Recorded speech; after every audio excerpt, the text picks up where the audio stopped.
Welcome, ladies and gentlemen, to the Virtual Dada Festival. Um, Part one, the Americas, part one. This is our 2025 Virtual Dada Festival. This year, we will be featuring 51 performers from 23 countries over the course of four incredible events. So, And our theme is ethics cleansing. As you can see, we're cleansing our ethics right out of our brains, and so that we have absolutely no conscious at all. We aren't no consciousness about doing wrong or right. There is no wrong or right. There's only doing what you want in the immediate and grabbing it and taking it and not giving a damn about anything else around you, and so anyone else around you. this is all in relation to our Dada Journal Maintenance 19, which is has a 236 contributors from around the world talking about ethics cleansing and what it means to them. So today we have some of those performers. We have I think we have 14 14 performers from the Americas, including Mexico, multiple states in the United States, and Virgin Islands. Yay! Hey, so please, we're All so right, I'm excited taking to off be here. one of Okay. these. I'm going to turn this off. Oh, maybe. There we Sometimes go. if your ethics And get here we planned too much, are. you All right, this is the real us here. Peter Okay. Carlaftes. Cat George. We're the Throw it up there. co-directors of Three Rooms Press and the Oops, mine's still co-editors on. of Maintenance 19. That's our edition, our annual journal of contemporary Dada writing and art. So very, very, very excited to see everybody here. Please, if you're watching on Facebook, please leave messages. We would love to hear from you, hear your comments on the work, and like that. So I think we'll start off with a little bit from our introduction to Midnight 19. Why don't you talk about the cover art there? The cover art is by, there it is, she'll show it. It's by an elusive and fantastic Romanian artist called Adrian Geni. He works in Berlin now and lives there, but his paintings sell in around the world for 5, 6, 10 million dollars now. And I saw this last year around this time, and we had our ethics cleansing theme, and I said this just fits so perfectly because it wasn't just blame to one side. It was you can blame everything in this in this particular painting. Right. All of the blame is in there on humanity, and so we just dug this cover, and I said I want this cover, and people told me you can't get a hold of this author, this artist. And I got a hold of a gallery, and then I got a hold of his studio, and his head of his studio said, "I'll talk with him, and he'll decide." And they told him about what we wanted to do, and he agreed, and it was wonderful. Yeah. And I said, "Well, we'll send you the stipend we pay," and he said, "We don't want any money. Yeah. We just you know," and he Support the project. want to support the project, ethics cleansing, and he dug what it was and what his connection with the painting and what we were talking about. So this lovely issue of Maintenance is available from us here at threeroomspress.com/shop, or yeah, any of the regular places and any independent bookstore on request. You can go into any bookstore and order it. You can go online and order it on any of the. So we've talked enough about Let's the talk reality. about ethics cleansing. Let's escape reality, which is what we're doing with Dada. That's the only thing you can. In the face of right and wrong, by the breed of weak or strong, humanity has placed far too much emphasis on belonging, not belonging. That's right. And there was a time when ethical behavior had a fixity of purpose. The prevention of corruption, favoritism, undue influence, and abuse of entrusted power. Yet it is those who commit these transgressions that prosper most by completely dispensing with the need for ethics. What exists is a philosophy where the only guiding principle is to ensure the greatest profits. These times of ethics cleansing enable some to think they are better than others. But if someone must be better, then Let let it it be be ourselves. ourselves.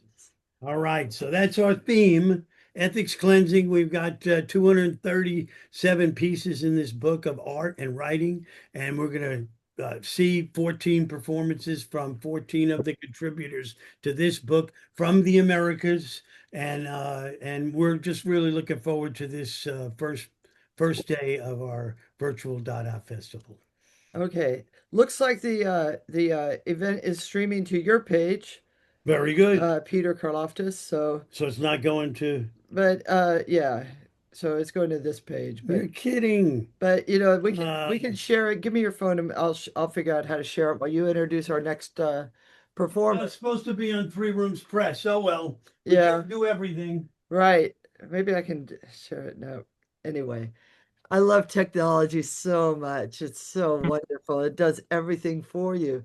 It's like, ugh, that this is a beautiful thing that we've got here, and we're gonna get started with our first performer, who would be none other Liz Axelrod in New Mexico. hello, Liz. You're Hello, ready. everyone. All right, We're going to turn it over to you. Okay, Liz, take take it it away. away. Awesome.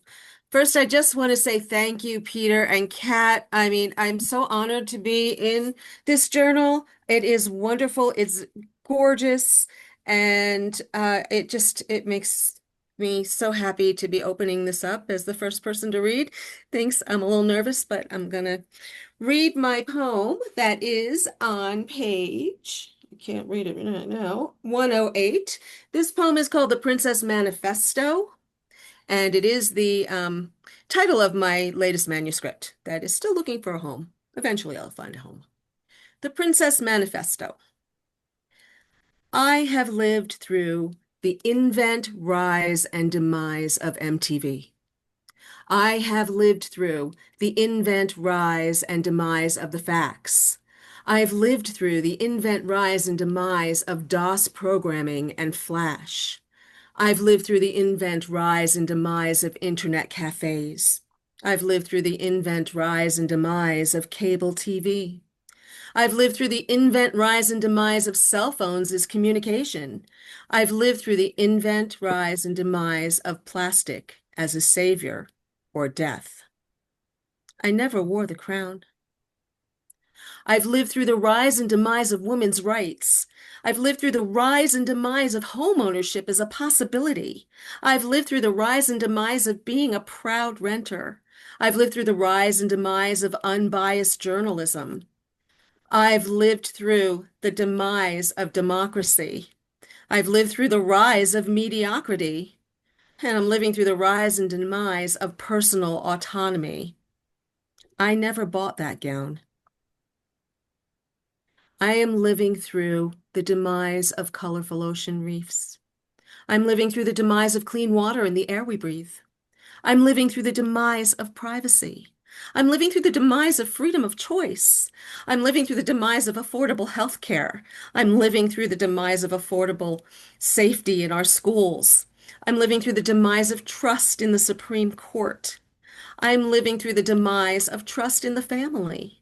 I'm living through the demise of LGBTQIA Two-Spirit Plus rights. I'm living through the demise of transgender health care. I'm living through the demise of parental rights and the free press, the demise of liberal arts, the demise of critical thinking. I'm living through the demise of civil rights, and I'm living through the demise of protest as a form of expression. I never sat on that throne. I did let AI borrow my glass slippers. Machine learning did not create a better ruler. I'm going to read one more. There's quite a few little takes on fairy tales. So this is my Albuquerque fairy tale take for Rapunzel. Rapunzel didn't enjoy spinning. The seat was too hard. Her legs kept cramping, but the witch made her practice every day. She didn't enjoy the prince's tug on her braid. It sent her into convulsions. He promised her riches and power while his hard body pushed and pulled. Those promises didn't make it hurt any less. How many times must she endure his visits before he gets the guts to take her with him? Does he even have a kingdom? All this thinking while spinning left her raw. Plus, she needed more greens. Years went by without a sound. Then below the tower came the roar of machines. Far beyond the witch's cabin on Route 66, she heard men riding black Harleys like horses. They wore hard leather armor and were blind to the witch's enchantments. From her perch high in the tower, Rapunzel felt the depths of their vibration. She decided to weave a trap and get the hell out of that tower on her own. When the witch came back, the glow from Rapunzel's shaved head turned the witch inside out. Her mouth and the tower door fell. Rapunzel used that moment. She pushed the old bat out the tower window, a blonde braid noose wrapped around the witch's scrawny neck. Rapunzel then went straight to the garden and ate all the Swiss chard. With a mouth full of green, stained teeth, she kept watch in the witch's cabin. She lit candles. She practiced spells. She found Stevie Nicks records and danced to Rhiannon in wild, spinning circles. The witch had a decent library. Rapunzel read Kafka and Kerouac. She left a note for the prince. It's the too huge road vaulting us, and this is goodbye, sucker. Then she packed up everything of value in a big satin satchel, took the witch's grimoire to find spells and ideas for a colored sleeve, then headed out on the road to meet some bikers, take a spin on a Harley, and get tattooed. Thank you. All right. Thank you, Thank you, Liz. Liz Axelrod. Beautiful. Great. All right. So we started off with New Mexico, and now we are going to Mexico City, Ciudad de Mexico, with Mado Reznik. Hello. There's Mado. No, how are you? How are you? And Great. as I said before, thank you, New Year's City. You are giving us hope in such dark times, really, around the globe. So thank We you. need something. Yeah. So take it away, Mado. Okay, thank you, and thank you guys, Peter and Kat. Well, it for me it's also a pleasure and honor, of course, to be part of MAINTENANT once again. And of course, I said this because I mean all the topics you choose are my topics also. So I feel really, like we are together, so far away, but together.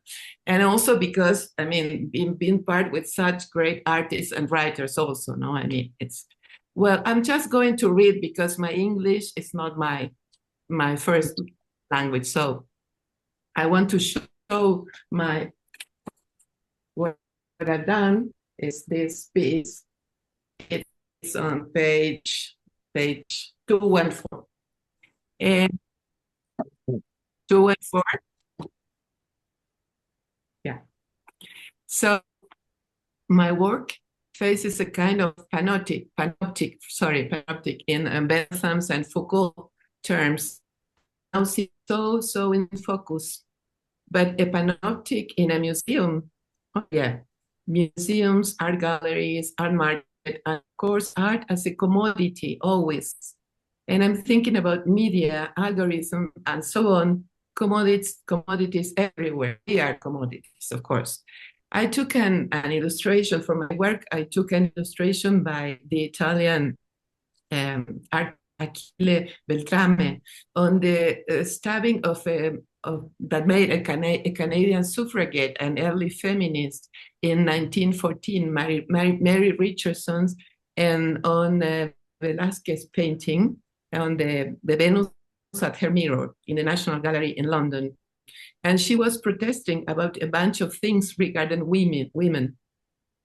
I like now to read something I wrote for today, and again, excuse my English, following the great piece, MoMA, that by John Trossi, that mirrors my own work. And you are such a great editors, Peter and Kat. I mean, every year I see how they have done this. I mean, it's amazing. So I'm going to read. Sir, what would you like to see every day? What would you like to hang on your house? Oh, something beautiful and maybe something not so complicated, something not so confrontational, something not so political, something not so ideological, something not so erotic, something not so feminist, something not so queer, something not so anti-racial, something not so avant-garde. But wait a minute. What is its market value? Ah, okay. I want that sheet they call art to be mine. And just to finish this, my reading, it's something I wrote many years ago for a book I wrote about art as resistance during the Nazi genocide. And it says, because as Walter Benjamin said, nestled in the last shelter, of the Pyrenees, the tradition of the oppressed, and that is history, teaches us that the status of exception, the one where we all live, is the rule. And there exists no document of culture that is not also of barbarism. Thank you very much for having me. Thank you, Mado. Thank you. All right, All Mado, right. thank you so Thank much you for your insight. putting your class off until you got what you had to say out. Very important. Thank you. And Thank you. I say goodbye to all of you. And it's wonderful to be here, really. Thank you for joining us. And our work is it may look, may be, a tough part, but it isn't, because the work that we find through all of you fits together and belongs so beautifully. And that's what we enjoy doing, is finding that belonging for each turn of the page, that when those things belong and they expand an idea, then we start belonging even more, even in the world ourselves. So that's what we're out to accomplish. Thank you so much in again. whatever small, quantity we get away with, that's what we're doing. And thank you so much. It's great, really. Part of it. Thanks. Thank you so much. Thank you. Okay, well, my fellow ethics cleanser. I guess we're switching. We're switching to what we can wear the rest of the show. So we have these little funny things that are let's see how, because whenever you have ethics cleansing, any kind of cleansing, you're going to deal with a lot of water. Wet. So we have these now that we can wear for the rest of the show. These are our costumes. And the reason that we bought this camouflage ones is because I asked AI, when the bombs come, what were the drones going to be looking for? And the first thing came up was camouflage. So I said, okay, let's get camouflage ones, because when the war starts, or when they come, they're going to take us out first, and we'll be out of our misery. And alas, we won't be doing the magazine anymore, but there may be no more magazines, but this one exists right now. And we'll talk about number 22. We've got a new theme. Right now, let's bring up number 3, our third reader. And we just met her for the first time, and we're so glad to have her work, and a new artist in our fold. So please bring up Bridget Chebo Enggasser. Hello, Bridget. There she is. Hello. I love your background. What is the background? Thank you. So this is an untitled mixed media collage by artist ENPE, my husband. We have a man watching the TV, and the TV's watching him back, and also an atomic bomb is coming out of it. So I thought that would be appropriate for tonight. All right. And I started writing poetry this year, actually, to keep myself busy while trying to quit Facebook. And so here I am now doing my first ever poetry reading live on Facebook. What a world. We're so happy that you found a place to be. That's so good that MAINTENANT became that place for you to belong. And now you belong here with us, with all of us that are here today, and all of us in the book. And so go ahead and take it over. Yeah. Thank you. Thank you. So this particular poem came to me as the U.S. started controversial mass detentions and deportations. So a very timely call from Three Rooms Press for submissions on the theme of ethics cleansing while the U.S. actively cleanses itself of ethical people, including student protesters and farm workers and civil servants and healthcare workers and myself. I know I'm an immigrant on stolen land, no matter how many years down the line that might be from my ancestors. I've made a home in Virginia, but I've also made home in Florida and have dreams of someday living abroad. Yet my family would say Ohio is my home. And yet the people and animals who originally inhabited these places were murdered or forced out, perhaps even by my own ancestors. But when I look at the moon, I feel home here on Earth, and that's bigger than politics and country. And I do worry about what we're doing to this home and the land and its water and atmosphere. But thank you to Peter and Kat and Three Rooms Press for being among the first outlets to publish my work and for including my poem in this issue. If you're interested in hearing more of my work, I do post micro poetry daily on Blue Sky, so I just posted my handle there. And I also have a series in the Virginia Writers Project journals for 2025. So there will be more to come. So my poem in this issue is called Homeland Insecurity, and I will read that to you now. What is a homeland? Is it a choice your parents made? For their parents? Was it even their choice? Or did someone choose for them? Is it a memory? One you feel? Or one you were told to feel? One you saw in a picture? Is it somewhere you were born? Where you plant yourself? Or somewhere you travel to? A place you have to escape? Or is it a whole planet, a pre-Pangea crust of the same rocks and dirt that exist everywhere in the world and is in itself just another piece of a bigger rock from somewhere else, far away in outer space? Thank you. Thank you. Bridget, Chebo, Enggasser, thank you. Thank you so much. All right, that was very succinctly put up front. And yes, we're all immigrants here on land that maybe, I mean, my immigrant family weren't here yet, but somebody maybe along the way related definitely took them out. So the people who lived here and whose land it was. Yeah. And Especially here in Manhattan. Manhattan, yes. Manhattan. Manhattan. New York has a new mayor. Yeah. Maybe we're on the right track here. I mean, I don't see politics as a way out, but I'm calling it lolitics now because it's these people We'll are have half more outlineable. later. Yeah, we'll have more about loliticians and all of that a little later. But all right. thank you so much, Thank Bridget. you, Good to meet Good you. to meet you. And hang out if All you right. like. We'll talk later. All right. Thank you. Okay, so oh, look who we got. Who are we bringing up now? Robert Gibbons. Robert We published Gibbons. a book by Robert Gibbons. How many years ago? We can't even remember. That's how old we're getting, right, Robert? It's been a while. Hi, Peter and Kat. It was when the hurricane was. What was the hurricane? Sandy? Sandy. It was right at Sandy, yeah. Yeah, it was 2012. And you That's know, it. you go all the way back in the beginning of my work, and it's all love and all respect for you because And of for you too, you are Robert. you are the first, All you know. right. And so I'm just so glad to be in your virtual company, and I'm also glad to just be with these incredible writers. I have one piece that I've been working on, and then I'm going to read the one from the book. I'm going to start with my piece in conversation with Susan Sontag, and it's called Reborn, dedicated to Susan Sontag. Why does Sontag come up in all of this?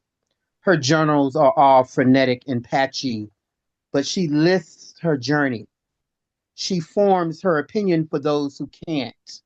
And I laugh so not to cry because Langston's tongue spoke his story as he travels to Haiti to see King Christophe and was killed by a silver bullet. Sontag boards the ship to England. Langston boards to Africa, and we all have a journey. We all are reborn. And maybe we will come back as voice or chant equality or an amendment to legislation may be the same demonstration of civil and voting or the rivalry we find in the muse, then use him not for material gain, but to garner from his death, to be reborn, to martyrdom, wrapped in swallowing clothes as real immaculate conception perfected by a sable Venus, the door to no return of Gory, or maybe he will transfix us as Shango or Gory, or maybe he will transfix us as the obey the rattle of the Shakera. I want to be reborn, stepping over his ashes or his vat, as he is not common trash, archiving him in the Schomburg, but his life has become the dramaturge of an iconoclast, and we will chronicle him more than the peculiar institution and lynching bees, the bullwhips, and the clemencies, and there will be more journals to be read to leave word in this age. Not another phase or in vogue for vanity or self-aggrandizement, but it will be the poet as witness, as the litmus test as consciousness is harnessed to flesh. And so Sontag's soliloquy becomes memory, not just the stage combat of character and emotion on the set of Blues for Mr. Charlie. She just does not flip through the pages, but there is afterbirth, the worth of the generations. The pages will end as time rends. She creates herself for the great rehearsal. So if she must abridge herself, so must I, with these summations and agonized dichotomies. And there is no chance of sex or experience of family. The afterbirth left along with the spirit, with the partial resolution of mind and body. Maybe that's the reason Diego consumed the ashes of Frida and Harriet, hid in the attic and watched her children. But there is only a backstory. But there is the glory of revision, the chore of mental companionship. The play will end. The play will end. And that's my poem and dialogue to Susan Sontag. And thank you so much again to Peter and Cat George and this incredible work in Montanat 19. I can't tell you how many of them I've been in, but I've been in quite a few, and I am eternally grateful. And so I'm going to read my one poem in the book on page 89 for those of you that are following along, and it's called Limpopo. And it's dedicated to a South African writer by the name of Nadine Gordimer. And this is where I got the word Limpopo, because Limpopo means a back to the earth, back to the earth. Limpopo. I may disappear from the ink, did not have a South African childhood, but what is in a name? Not the gold mine of the Transvaal, nor the relics of the old collieries, the huts made of dung and mud, but the transported muck in my feet, north yellow cornfields, but the apartheid of the sugarcane and the celery fields, the same peonage of breath, the same ruin of swamp, nor goats or donkeys, but the rain will not quench the fires, and it has nothing to do with the lie. It is the name of another bush, of another time, to be romantic or pedantic, and some may know of the inequalities, the folly of the burning countryside, the burning of the sugar, the displacement of the diaspora. The name changes, but the latitude connects. The dust clouds travel equatorially, so I will remain a black shabin, a cinder block, a subdivision of a neighborhood, and try to mimic real earth in this birth of fire. So in our lifetime, the telling times, and if you had Mandela, then I had Obama, the change of the old. Thank you so much for having me. I'm so grateful to be here. Thank you, Pete.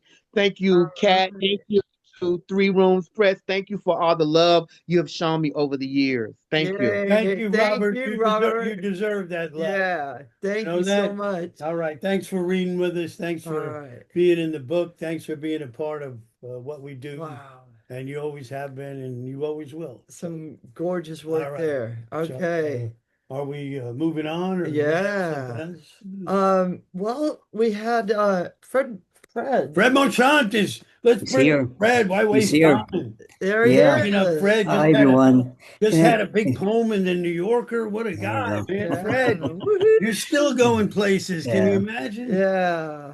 Well, thank you, but thank you most of all for taking a poem for Maintenant, Yes. and Well, we come loved on, that poem immediately when I and saw it. I said, you had well, some other things you sent, and I yeah, said, yeah, I know, right? Uh, Thank you. And also, I love the journal, and I love the immense resonances of the visual art with the poetry. It is yeah. one of the great pleasures of reading in this journal is to sort of sense that. And in any case, my poem, I'm going to read my poem in the journal and one other short poem. Good. Um, Obviously, the poem in the journal was in part inspired by the movies about Nights in the Museum. It's called Night in the Museum of Helmets. It's on page 11. And if you don't have the book, I would just like to hold it up so you can see. It's the sort of visual metaphors that if walking into a gallery and there are helmets on either side of my head as I walk through, and they're talking to each other as I walk through. And the ellipsis points between them is sort of the kind of connection, although it's not a connection. Nights in the Museum of Helmets. One has a horsehair plume, the other a bright green feather. One in the shape of a country. This one sharp as a shark tooth. One smells of fear sweat. The other reeks of smoke. One as hard as bone. This one soft as felt. A rusted visor duller than rain. A new brass one shining in the sun. This one spins like a top on the top. This one is still as an urn on the mantle. I was there where it happened, said one. I have been here dreaming it didn't. I say it saved the nation. A bowlful of hollow words. I loved what I looked like. I couldn't wait to get mine off. Many have wondered how I felt. They think we had no feelings. We thought we would live forever. We prayed it would just be over. I always felt better on the ground. I longed for someone to pick me up. Here is the hole, the shrapnel cut. Here is a strap with nothing to hold on to.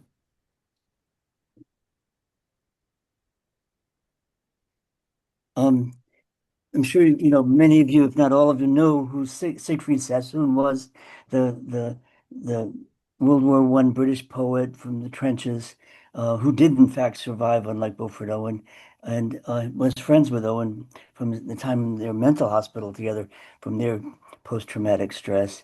But Sassoon was an aristocrat, and he came home from the war, to visit, and was so angry. And he felt like he could do something by writing a letter to the London Times, and he wrote actually a very important letter saying these generals are postponing the. I say postponing. That was a Freudian slip. Are extending the war, for their own purposes, and he said it's all wrong. And he wasn't exactly a pacifist, but he wasn't exactly a militarist either. He was a lieutenant in the infantry. So this is called Sassoon in Excelsis, in the highest. And it's got a quote from that letter. I am a soldier acting on behalf of soldiers, said Siegfried Sassoon. I saw from his thick military woolens he was a messenger, eager to tell me the news from the front. Breathless as a boy, musette bag over his shoulder, he held an open note, perfect hand. It said love given and returned had kept him alive in the trenches with their duckboards over vile mixtures of blood, shit, and mud. Winter was coming on, cold settling in, the never-ending killing. Enough, he spit it out. That is why he had come to see me in my dream. He said my prime job now was to remember to quit. Then quit the war again. Quit 1,000 times. Quit it every day of your life. They all say it's about the fighting, but he said it's about the quitting. Practice it in your sleep, then do it on any morning you wake, thinking they have put you inside a uniform again. Undo the strap. Take the helmet off. Lay it down gently, as if on an altar. Thank you. Wow. Thank you, What an honor. Fred. What an honor it is to have Wow. you with us It's tonight beautiful. in the book and your work. Thank you. I mean, it's really a I've privilege. always been a big fan of yours, and I And think for likewise, every year I become a you- bigger fan of Fred. thank you, Peter. Thank Thank you, so Kat. much. Thank you all. Thanks for Right. joining us.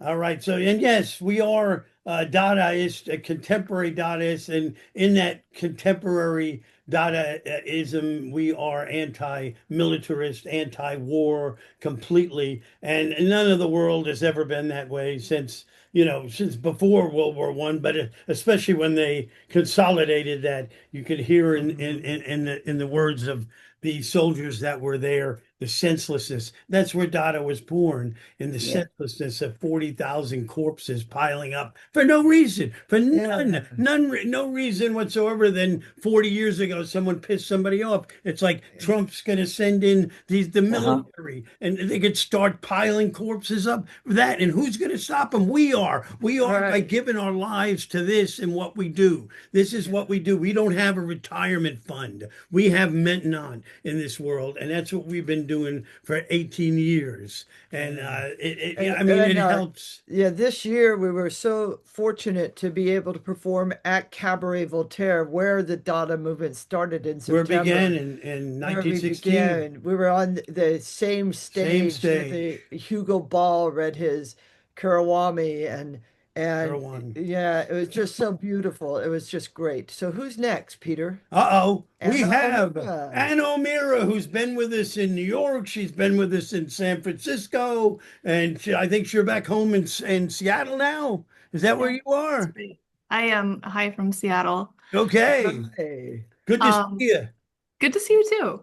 Good to see you too. This transition is actually perfect because I was going to start by taking us back to Tristan Zara, which also it's a poem that was the first poem that I submitted to Maintenant around 2017, I think. And it's a poem that in most ways is not mine at all. I was the translator. But in some ways it's also everyone's, written in 1915. I think we can all have a sense of ownership because it's in the public domain and because it's able to maybe speak to whoever wants to listen. 1915, speaks to World War I as well. So basically what happened was, I'm taking this class as a visitor, and we were requested to bring our favorite love poem. And when I dredged this one up, a poem that I love, I wanted to retranslate it. So I took a couple new whacks at it. So one of the reasons I wanted to bring it back is because I think there's maybe a freshness that wasn't there in the first place. So I'm going to read this one before I read the poem that I wrote for this year. It's called Insomnia.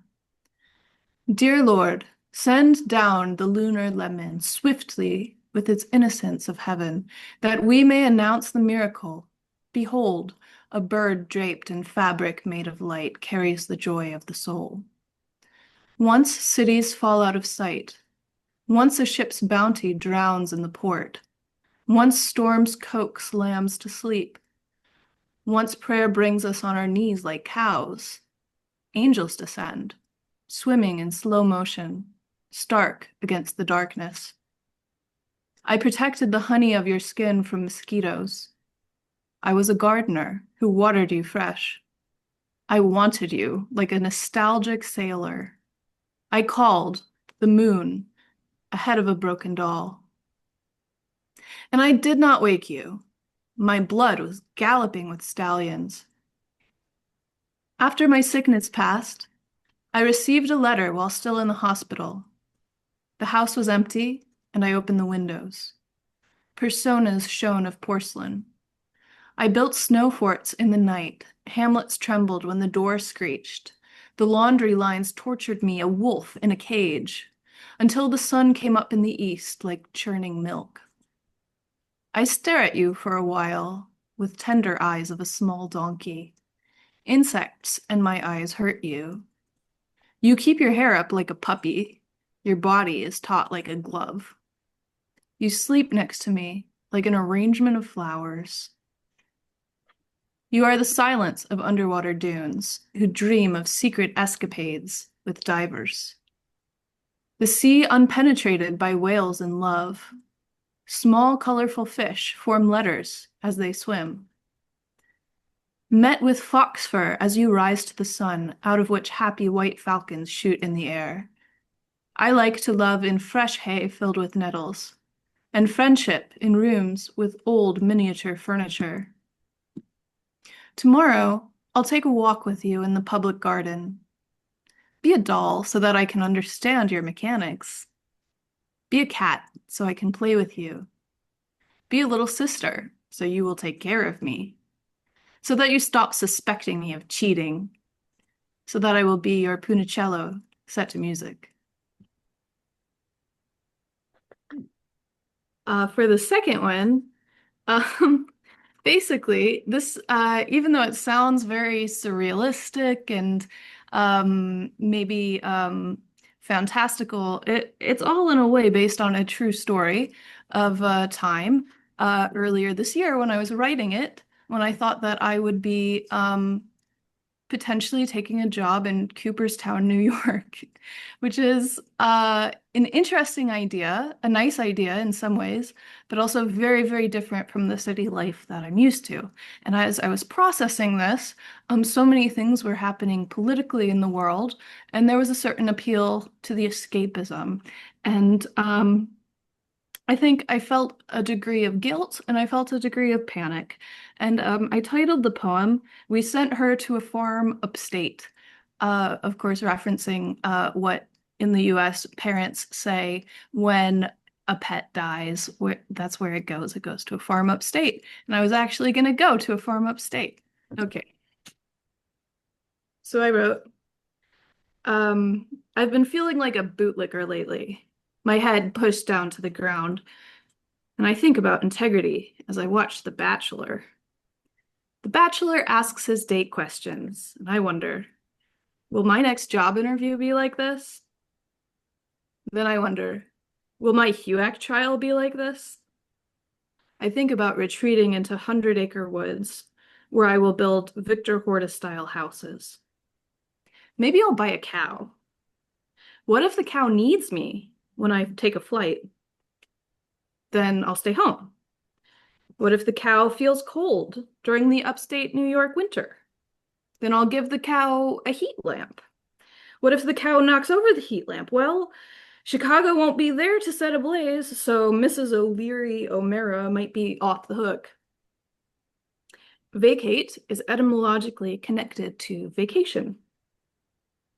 Maybe I can treat my life like retirement. Maybe I can mix an Arnold Palmer and watch the sunset silently every evening for the next 50 years. I could build a house with my own hands.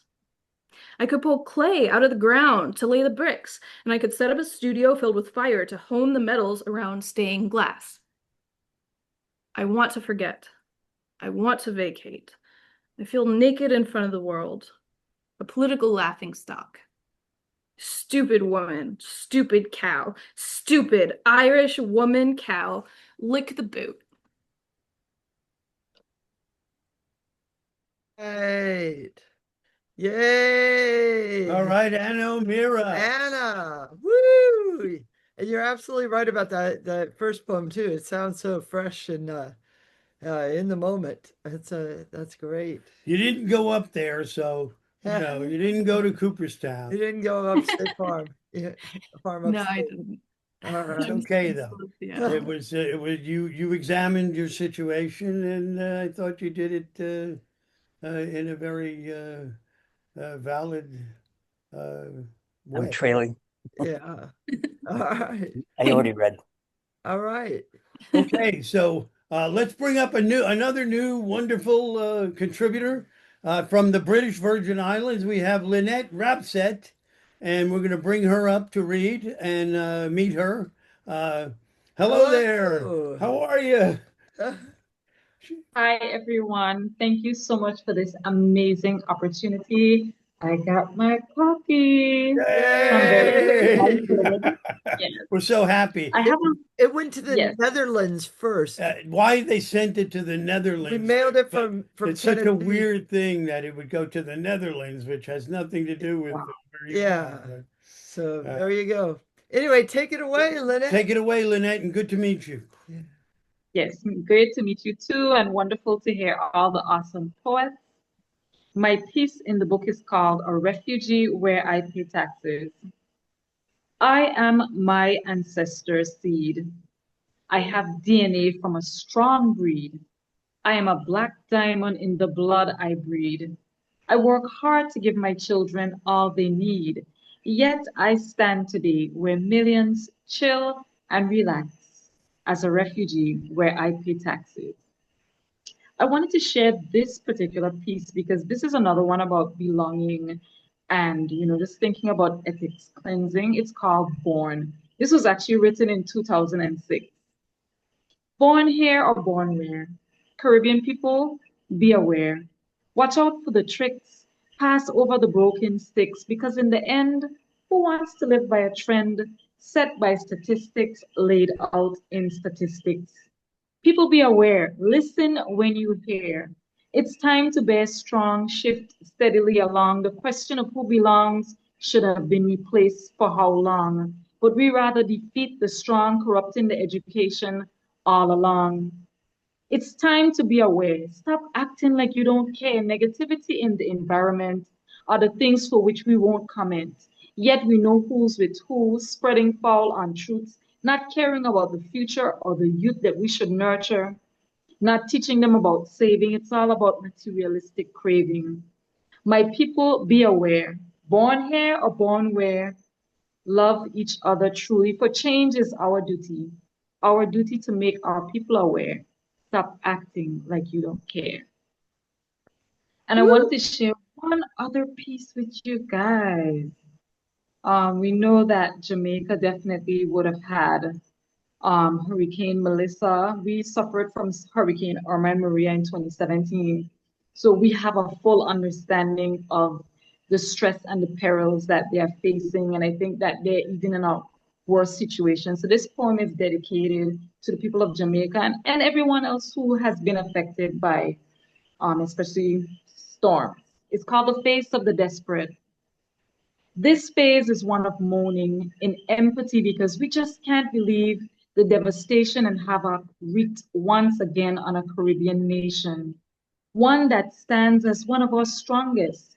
We see the investment and the support of the people and the immersive culture that has spread across the world. Those that have been displaced, hurt, and broken by the ravages of this storm become the face of the desperate. Yet I have no fear that they will surpass and rebuild because that strength is in their DNA, that passionate will that has inspired the world to love their athletes and music tells me that more greatness is to come. And the temporary faces of those who may be desperate are just for this time. They will surpass this, and the world will lend a hand in the efforts. I thank you guys so much. Yay. That is up there. Thank Linette you, Rabsatt, Linette. thank you. All So, right. Linette, I mean, how is it living in the British Virgin Islands? I mean, us here, we probably all get on a boat tomorrow, and just come down with you. But are you a British citizen being in the British Virgin Islands? Well, I'm a unique case. I'm actually a US citizen born in the US Virgin Islands, but Oh, we're okay. very close-knit families. So most of the people in the USVI they come from the British Virgin Islands or from St. Kitts, Dominica, Haiti. Okay. We're just a bunch of little melting pots, but the weather is awesome. It's a little warm tonight, but we're out of hurricane season, and that is, for Jamaica to get the hit that they took just a few days ago, Sure. it's really scary for us. Sure. Because a storm could come at any time, but the weather is awesome. Outside is beautiful. So if you ever get a chance, this is my time to plug. Come and visit the Virgin Islands, please and thank you. We will. Okay. We will. And now we know we can stay with you. hopefully our boat won't get bombed as a drug boat, but right. It's okay. Thank you so much, Linette. It's so good to meet you. Thank you for reading. Yeah. And thanks for Thank you. book. Yeah. All right. All right. So you want to read something? Yeah, I'm going to read something, and then we'll get to our next reader, which will be Katherine. Okay, I'm going to read. No, you go ahead. What? I'm right ready too. Oh, okay. Go ahead. Yeah. Okay, I was going to read something from Bonnie Joy, but I've misplaced the page. So Peter, just fill in, okay? Okay, I can always fill in. Yeah. Phil, we're on 89 or something, right? Yeah. Oh, gosh. Come on, Okay. Kay, you can find it. I know. I just had it up, and It's all right. all right. You found it? Not yet. Oh, come on. I just love looking through this book. This is MAINTENANT 20, and here we go. Bonnie Joy lives in Lucerne, Switzerland. Honking for joy is illegal. Remember us before parasocial relationships? We pierced things back then. Nowadays, we can't even raw dog life without being violated by tips and tricks from an apathetic longevity coach, rebottling extra virgin olive oil and calling it Blue Zone Extraterrestrial Vita Regimen Vitality Juice. Remember when all we had to fear was the end of the Cold War and Y2K? Now aliens refuse to meet us. And because we've reduplicated the retro version, jogging in public as a full throttle opiate instead of to escape the dangers of the industrialized microplastic microbiome. What happened to live people watching? It's been bottled down to the virtual versus the actual. Satellite surveillance kills celestial bodies. Space is not as safe as we used to think. It's not a vast self-cleaning void. It's getting as crowded as a convex mirror, filled with grande-sized, single-use metallic trash made for the allure of an easy fix. We don't remember history because we're too distracted by our pro wrestling fundraiser for fascism. Those who are the loudest, the most visible, and unregulatable have entered the building. That was Bonnie Joy from Lucerne, Switzerland in MAINTENANT 19. I think she'll be with us tomorrow night, so you'll be able to hear her read that too. All right. Hey, Kat and Peter, this is Robert again. Okay. Could you tell whoever that is to mute there? Because we can hear it. We can hear it over the reading. We have everybody muted, but please mute yourself if you're not reading. Thank you. Nico. Okay. Sorry there, Nico. All right. We'll mute you, or mute yourself, please. Yeah, I can't mute you, so you got to mute yourself, Nico. Okay, thank you. Thank you. All right. All right, now you're stuck with me for a second, and we don't have to get rid of Kat. Who cares? And mine was called "Let's Make an Art of the Deal or No Deal." We're talking about. RC. Oh wow! Wow. Did I change? It is. You're right. All right. Wow. Go ahead. Let's make an art of the deal or no deal. Talk about reality TV. Only a fool would not accept a luxury gift like this from Qatar, says the former and current U.S. Pres. And while the time might seem interminable, one day the orange debris will be cold in the ground. But for right here and now, he sits proudly in his seat with co-felon Musk, Elon the Musk, right there by his side. DJT, The Qataris are idiots for giving me such a plane. ETM wants to say it's a jet, but thinks better. Cut to the Qataris, Saudis. Note, number 1 supports Hamas. Number 2, help fund 9/11. Qatari, Saudi 1. So you are sure the remote pilot system will control the direction of the plane? Qatari, Saudi 2. It's a jet. And yes, we can fly the jet to any location we decide to target. Cut to the Department of Homeland Security. KN, Christy Nome. So you really think there is no security breach if we give the go-ahead to the president to take off? JDV, absolutely. I see no problem whatsoever with him accepting their gift. Letter RIP, RIP. Back to the plane, a jet.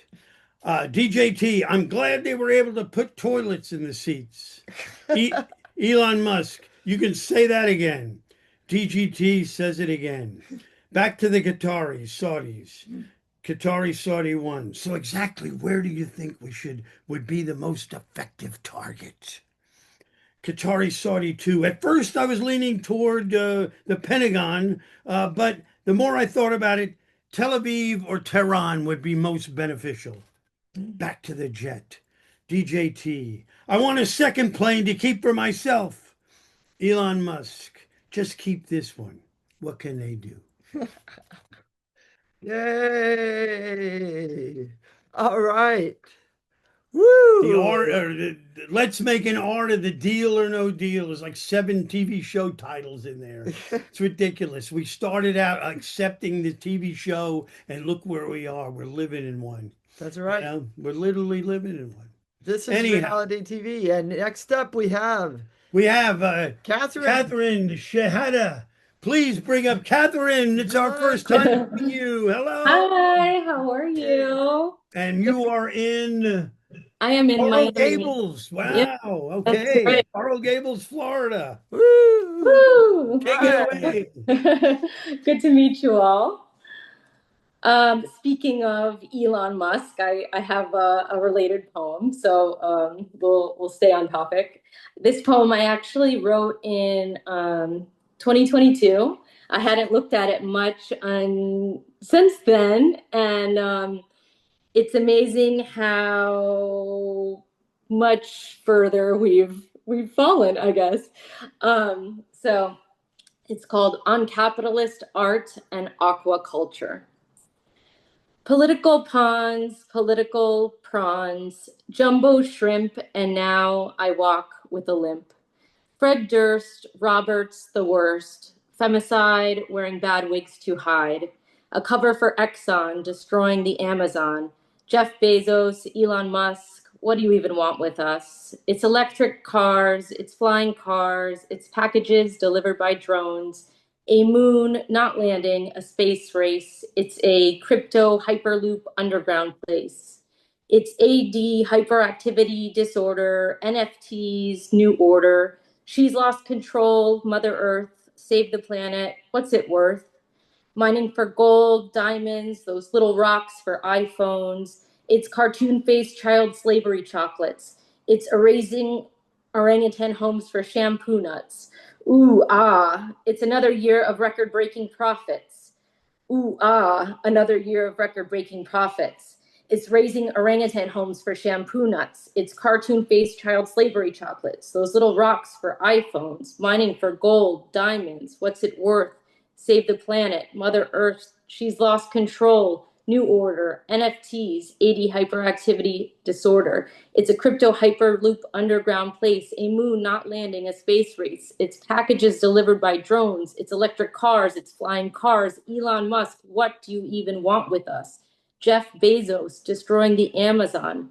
A cover for Exxon, wearing bad wigs to hide. Femicide, Roberts the worst, Fred Durst, and now I walk with a limp. Jumbo shrimp, political prawns, political pawns. Thanks.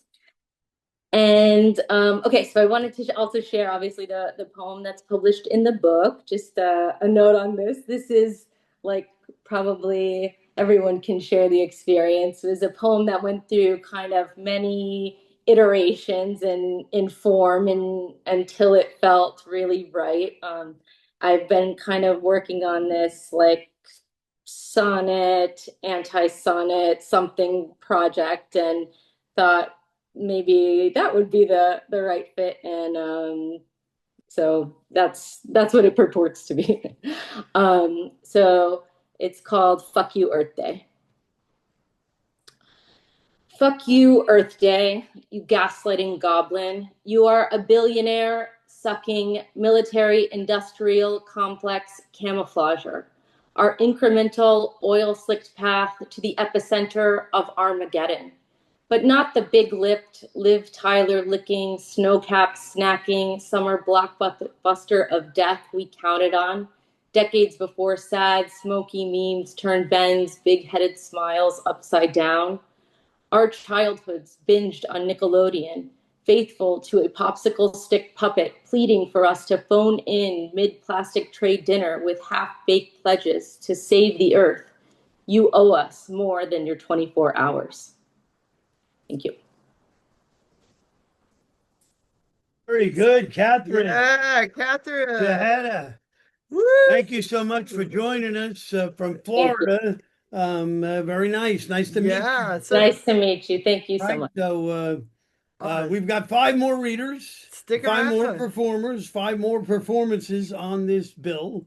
But before we move on, I'm going to announce. I'm going to announce this is the what new we've been theme waiting for MAINTENANT 20, and not to drop off on ethics cleansing because it's been so present all year, and it still is and still will be until we get, we've got a new mayor here in New York, Mamdani, and it's any direction away from Trump is a good direction. And you give me that direction and I'm taking it. So that's where we are here. And right, exactly. It's time to say goodbye to that fellow. And so we're moving in a different direction and we're happy about that. But the new theme for MAINTENANT 20 is impropaganda. And basically it's impropaganda is without facts, there is no need for disapproval. They keep saying, well, his disapproval rating is this. And fuck the disapproval rating. It means absolutely nothing. We can look at this for another 15 years. He's got to go. And that's all there is to it. So we're in propaganda. We're not going to accept this crap anymore. And it's a progressive theme for an age of disinformation. It's a multimedia explosion of style and form. It's Dada for the 21st century. It's a timely cultural relevance. And it's a visually stunning, intellectually daring book ours. And just carry on with impropaganda. That's what we're going to do next year. So at this time next year, we'll be running our things down, our poems, our performances down on that theme. But right now we have ethics cleansing. And believe me, that's a lot deeper right now because they've cleansed our ethics. I don't have the deal on, but you can see this is it. I mean, it's like they've just cleansed it. It's gone. It just you can't see it, and it's cleansed. So let's stick with this and let's get on to our next performer, our next poet, a fabulous, wonderful W.K. Stratton. Kip, come on up. We're bringing you up. He's There in. is he? There he is. Kip, Hi. there he here. is. All right. Good to see you, Kip. Good to see you. Great to be here as always. And I've been in this publication for a number of times now, and I'm always very proud of what I read in it, and I'm so glad to be a part of it. All right. Well, we're honored to have you in it. So take it away. Right. I'm sitting here with the 4th supermoon of the year shining in my office window, and it is a beaver moon, and it is quite a poem into itself. I'm wearing a hat today in honor of the late Michael Madsen, who often wore a hat similar to this, if you've seen him in movies. particularly the Tarantino movies. You might remember him in Reservoir Dogs, in which we all got an earful of Stuck in the Middle with You. A little pun there if you've seen the movie. Michael Madsen, who died in July, much too early, was, I think, a very good poet. And most people don't know that, but he probably published 4 or 5 books of poetry in his time. So I just thought I would wear this hat, which was made for me by my friend Nate Funmaker, who is from the Ho-Chunk Nation, has a hat shop not far from here. And so I'm doing this as a little nod to Michael Madsen. I go up to the Wichita Mountains in southwestern Oklahoma frequently, several times a year, to take part in a ritual, you might say, with my Comanche family, in which we go into a teepee, stay all night, and pray and sing songs that are hundreds or thousands of years old, and take medicine, which is peyote. And I wrote this poem that's in the current edition of MAINTENANT about 2 days after I came back from there. And so the medicine was still very much with me when I wrote this, and I've read it a number of times since, trying to figure out exactly how this all came together. But one thing I've learned from my Comanche family is that linear thinking is not a good thing. Things are more circular. And I think ethical thinking tends to be more circular and not linear. And that's sort of what this poem is about. It's also about either or thinking, which I think challenges ethics as well. This is called Ethics. And so I remember a friend, Laura Nero, obsessed. Thought she was better than Dylan, though I see no point in such comparisons. Artists sculpt what they sculpt. Leave it at that. A Carolina wren, my mother's favorite bird, teaches me a whole new definition of aggrandizement as an infected dawn gray spreads lightless. I stand in protected seclusion on my clean back porch and sip black Folgers, lava hot as I like it, offensive to all coffee snobs as I like it, and celebrate morning breeze on my skin.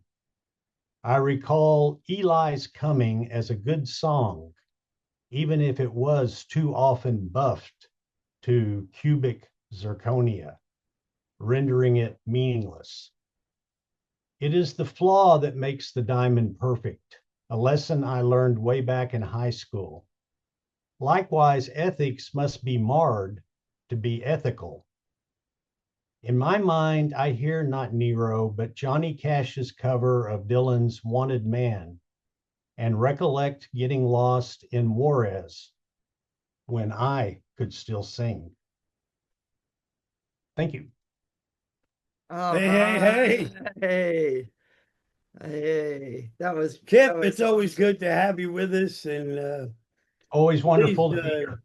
Start thinking about impropaganda, and I'm sure we'll see something good from you. And I'll bet you can still you'll sing. see something. I'll bet you can still sing too. You want to sing a little something or with us? Maybe Folsom Prison. All right. Well, keep happening, my friend. All right. Take it easy. Okay. So you want to just move along? Yeah. Okay, we're going to move along to Belinda Subraman. She is also in Texas, in El Paso, on the other side there, a long way away. Yeah. I didn't have poems published in this issue that concerned immigrants and living on the border. Living here, we're rustling leaves at dawn We are beautiful but fallen. We are percussion to Earth's breath, tsunami waves of emotion that scream and settle 6 miles from the border with helicopters and long guns, where freedom can be suicidal. El Paso immigrants looking for home.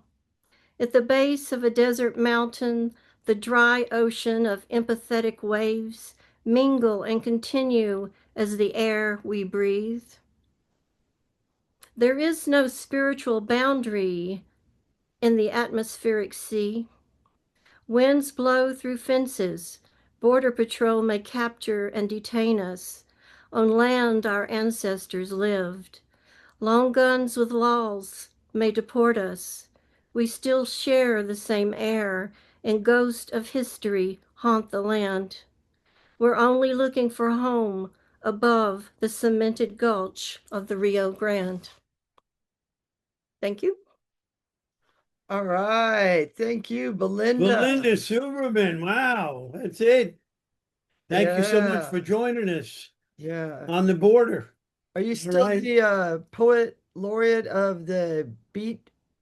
Well, that was 23 to 25, so I guess I'm emeritus. Well, it's still 25. All right. Yeah. The okay. Beat Poet Laureate Yeah. with us as well. So Thank you nice so to much. see you. Thank All you, right. Belinda. See you soon. So, Right. Okay. okay, we Now we got bring up Nico Vassilakis. Nico is next. Come on, Nico. We're bringing you up this time. Unmute. Now you can unmute. Now you got to unmute. Uh-oh. You're still muted. All right, how about There that? he is. All right. Right on. Hey, how you doing? Where are you now? You are in I'm in the middle of Illinois. Okay. Middle of Illinois, very close to St. Louis. Okay. A happy full moon. Yeah. And pretty amazing that you guys made it to 19. Yeah. Pretty damn cool. Congrats. Thanks. I'm just going to kick it through. The great flex. Yes, anticipates a luxury to contemplate. It's a machine you wear that moves in every direction. You'll have to kill them at the root. How am I doing? Hey, Geo Galileo Shaw. Then there's another machine that articulates frolic or inscribes calligraphy onto medication. Your initials right there on the pill. Just the other day, it was a bloodbath, a real restraining order. I remember I despised being predicative. Replicas decompose freely, incrementally. Tornado threat basement followed by 5:30 a.m. bird song, dreaming of tunnels, trapezoidal panels, soaking up the sun, big black chickens and trees. Pay attention. The concrete weeps, vessels smooching in the harbor. Will foresee calamity, a reckless blueprint. There will be an increase, a deliverable service you're expected to pay. Majesty doesn't just come knock on your door. You require a taste, a way of looking, always at the ready, prepared for something you cannot know. Recycling is done. There are holy places that matter to people. Emotion is a problem all the time. You ingest the uncanny. We are all strapped in, snug, with some disability on display. The Coney Island cyclone, I was on that. Part of me never grappled with choosing, darkened ripples, encircled convictions. I was terrified and too startled to even speak out. There's no folding origami properly in that sort of noise. Regime change. A table built of alphabet knocked over, scatters across the floor, arranging various spellings all day long. A lettered future it ain't. History is a monster.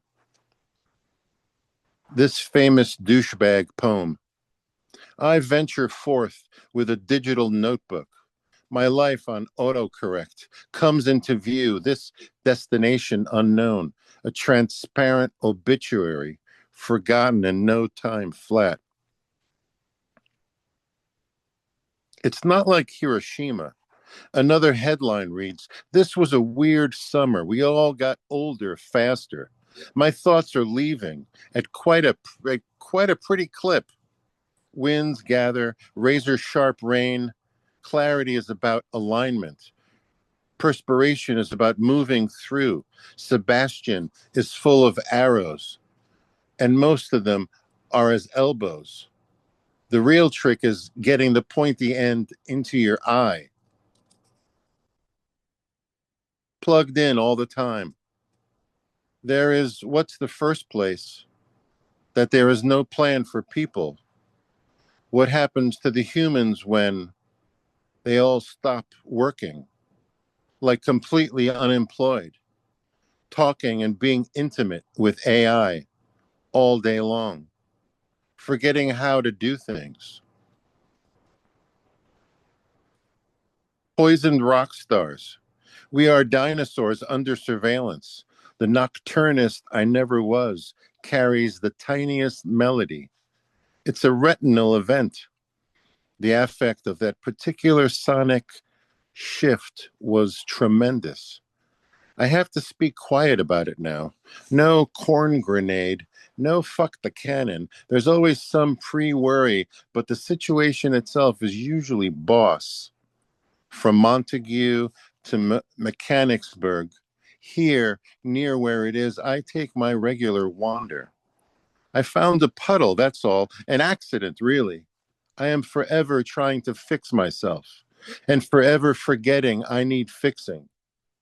What is it they say? During a conflict, no one's ever right or wrong. They're just communicating love incorrectly. There's a tussle in the landscape, a ripple in the sand.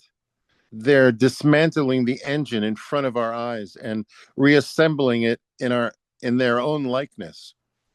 There's dead people on the side of the road. There are discounts waiting to be had and schemes waiting to be hatched. You want to be open-minded, available, but know the ground could be corrupt and full of Trump. Contraband. It's a palace of explosives. I place a chair in the middle of the room and begin again. Things happen that defy objective. When you're stuck in a divot, a woeful cleft in the timeline, you're here, while someone else is breathing derision, division, disassembling the notion that we're all the same. Somebody's fucking around with the grand order of things. The loophole of self-importance is eroding the good times for the rest of us. What a contraction. You have found yourself here inside this poem while I'm outside doing something else. It used to be you took LSD and realized all cellular activity was happening everywhere, inside everyone, inside everything simultaneously, with no political agenda or affiliation. Now, I can't even fold my napkin without starting a war. Thank you. Yeah, thank you. We can dig that. Yeah, that last piece, Contraband, was in the journal, and all of your work is just so right solid on there, and Nico. solid. Thank you so much, Thank you so Nico. much for keeping that corner of. We'll see you at the end there. Please hang out. Thank you. Right. All right, man. We've got two more readers. Let's bring up Benito Vila. Come on up, Benito. in Mexico. Yes. With a Katrina hat. So last year, I think the only thing I had was some little weenie crown, and I saw somebody with this on Halloween. I was like, "Can I borrow that?" And then when I looked up, I was going to check myself out, but somehow I hit the wrong button. I ended up on screen, and I'm like, "I guess it's meant to be." So here I am. we would have sent you one of these. We just finished rainy season. Would have been good. Guys, thank you for all you do. And it's my issue of Maintenon has not arrived yet. But it's I have a lot of hope for it, and your new topic on the just made me reminded that if you tell a lie and keep repeating it, eventually people will come to believe it. So anyway, and I loved Belinda asking, what do we remember? And then, oh yeah, you're all on mute because those idiots have taken over everything else while we've been muted. So anyway, And then, Kat, you mentioned Cabaret Voltaire, and I have this thing written on my computer, which I wasn't going to read, but I'm just going to read it. It's really short. It goes like this: 150 people. That's all it takes, maybe even less. Cabaret Voltaire, the Spanish Pavilion, the Six Galley, La Honda, the Factory, Charlie's House, the Peace-Eye, CBGB, Willie's Bus. A gathering of the kind, the essence of it all, before it's a style, before it's fashionable, like that. 150 people, that's all it takes. Maybe even less, maybe just 13. That's how many people were on the screen. So, and then in the journal, which I have not gotten, I wrote a little thing. I had the good fortune of interviewing Paul Krasner, who was a writer, and I'm not going to get into Paul's story, but he was one of the first Yippies.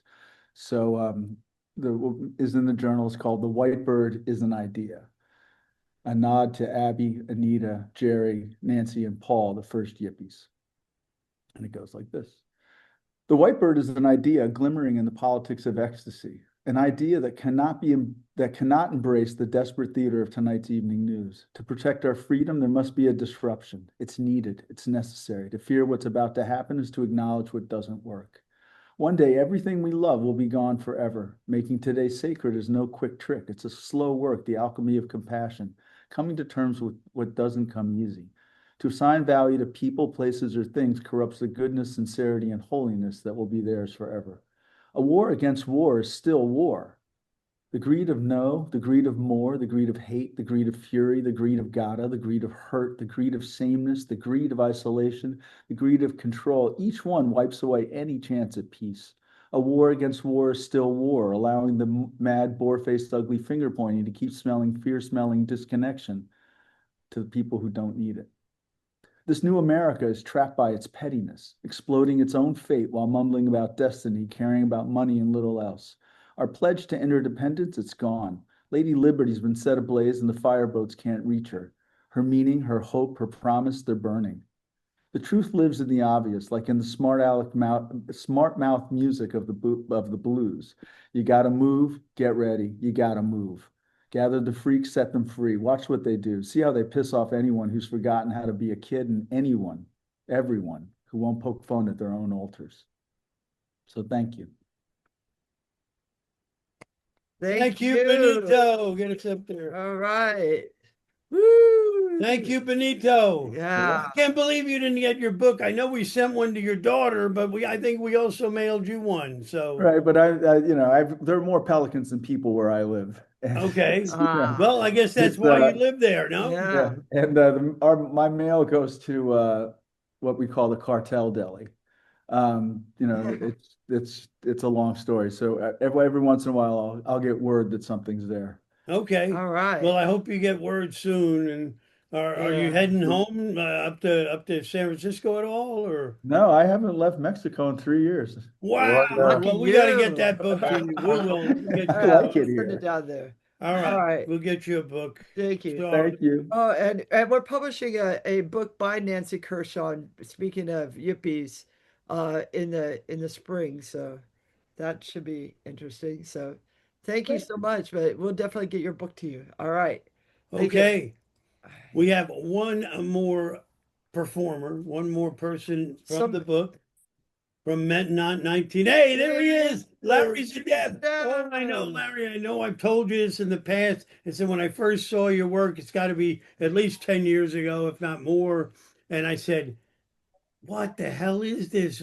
I mean, where does this belong? You know, I mean, and I said, it belongs in MAINTENANT no matter what, because whatever he sends, I'm going to find something that his work enhances, because it enhances on its own, you know. So and that's what I told myself immediately, and that's what I believe in your work.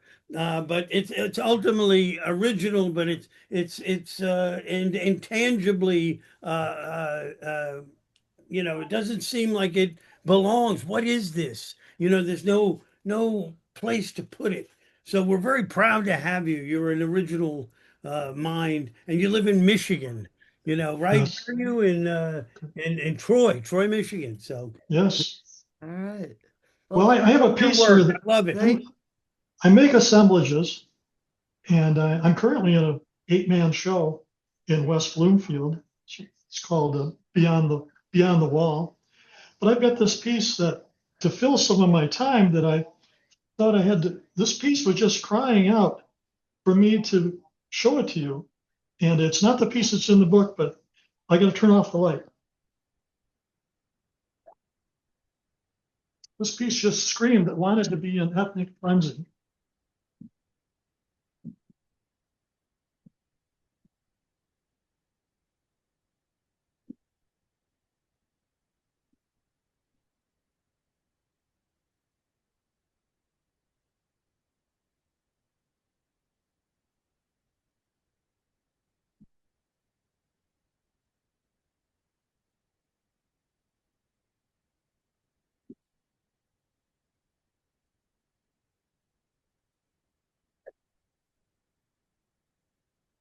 That piece is called Mellow Tone. It's battery powered. Whenever I feel like getting inspired to do some of my assemblages, I look at some of these books. Here's a few out of my library. Kurt Schwitter's from an exhibition. Of course, there's always the maintenance. Let's see, this one I had a piece in this one right there. And Dadaism.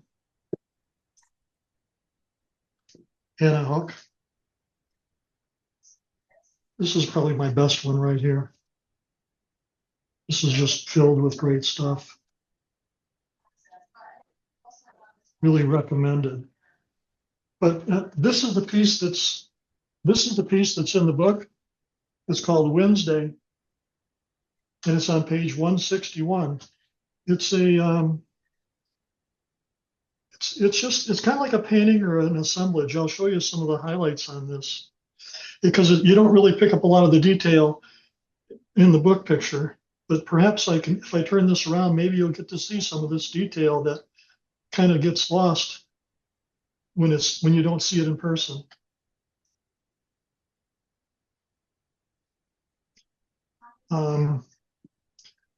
These are called engraver mats, and these are all newspaper articles. These are like radio shows from 40s. New York, the Empire State. We've got a cold. Good Housekeeper is off a vacuum cleaner from 1941. And pictures of movie stars. And all kinds of stuff. I hope you could see some of it. I don't know how it came out, but that's the piece that was in this latest issue. Wow, that's great to see it live. It's so amazing to see. I just love your work. You know, I'm such a fan. Yeah, of your work. It's you have a world that you create, and there's no one else that could create that world. I mean, we're all unique, we're all individuals, but you have a world that you create on this. That's just totally unique. We imagine what's it like to live in Larry Zdeb's house. You have all these assemblages all over the walls. You must have them everywhere, no? I've got the way I make an assemblage is my basement is just full of junk, and what I do is if I decide to make a piece, I'll go down and maybe pick 20 pieces out and bring them upstairs. And my studio is like my deck and my garage, so I lay it out, and it's like making a collage. You just lay the parts down, and usually my first instinct is right. And I maybe pick 10 of the 20 pieces, put one, maybe that doesn't work, so I put another piece down. And finally, it just kind of comes together for me, I guess. Wow. It just kind of comes naturally for me to come up with this composition, which is really important to me. Wow. And you're in a gallery show too. There's some truth to that. It's important to you. That's what makes it important in the world. This has really been a productive year. turned out a lot of, I had to do 3 large pieces for this current show, and they're all like over 40 inches. Wow. But then I've been making, I'm like more or less making the newer pieces I'm making are smaller than that. But they're just, hope you can see them sometime. Well, Yeah. we're going to get to Troy, Michigan one day and see them. I know that. And just keep Yeah. sending us your work and think about impropaganda, and I know you will. And we're gonna close out the show here. Thank you so much. Thank you. We've had 13 wonderful readers, and Let's bring everybody up. What? uh, I'm gonna bring them up. Okay, bring everybody up. And Okay. we're here somewhere, and we have everybody here who's left. And please thank everybody. Thank We you. thank everyone: Liz Axelrod, Bridget Chebo, Enggasser, Robert Gibbons, Fred Marchant, Anna O'Meara, Linette Rabsatt, Mado Reznik, Katherine Shehadeh, W.K. Stratton, Kip, Belinda Subraman, Nico Vassilakis, Benito Vila, and Larry Zdeb. So thank you, everybody.